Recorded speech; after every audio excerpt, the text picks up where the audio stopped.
What up, people? This is the fast video about the SSD external options for the PS5 console.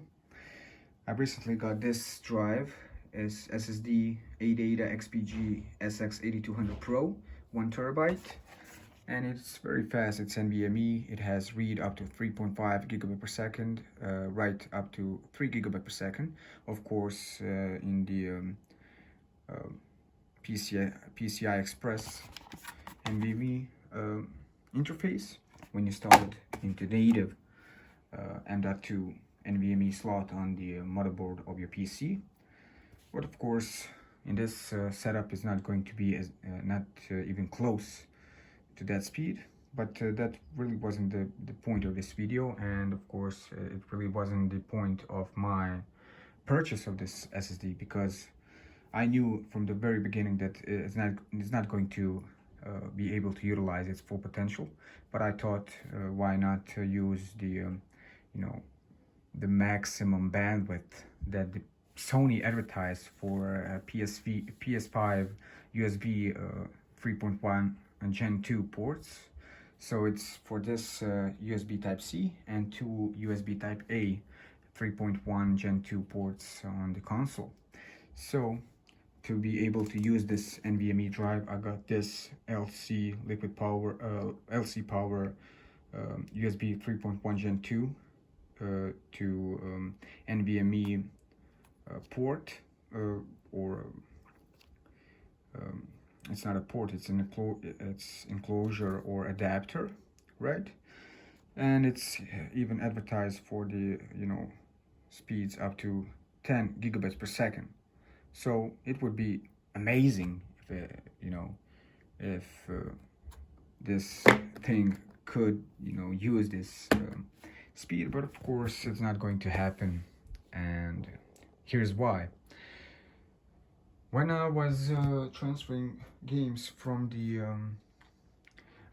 internal SSD of the console to this external drive, I got only speeds up to 330 megabytes per second. So it's very, very slow compared to the potential of this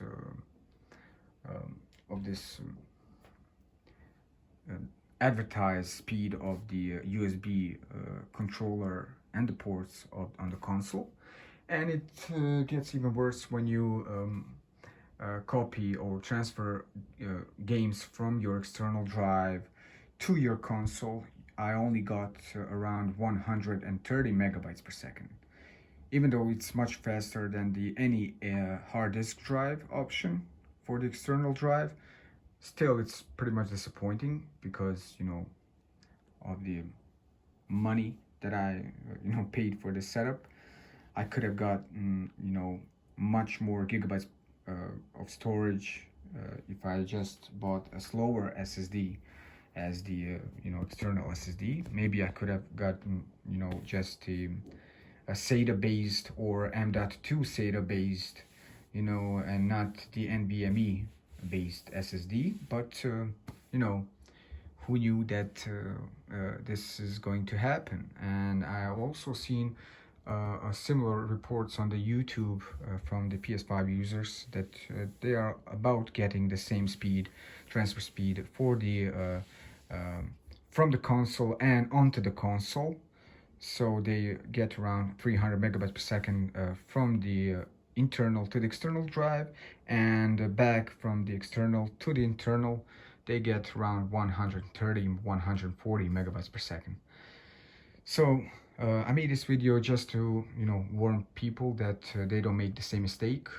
Don't opt for the fastest SSD as your external drive for the PS5. Just buy an SSD which has the most warranty from the manufacturer, and with the most gigabytes of the storage space on it, and you will be much more the happier in long term than just buying this fastest on the paper hardware, and you will not be able to use it to its full potential. So that being said, guys, I just wanted to show you this my storage. So you can see my console storage is basically freed up. It's I have almost 600 gigabytes of free space. I only have like one game installed, and it's FIFA 21. And on the extended storage or external storage, I have a total capacity of 940 gigabytes, after formatting the drive. And I have free space around 50%. It's 471.6. And I do have a couple of games installed. I have Spider-Man, Red Dead Redemption 2, Far Cry, GTA 5, Gran Turismo, Far Cry 5, God of War. So these are the games. So that being said, guys, thanks for watching, and don't make the same mistake I did. Bye.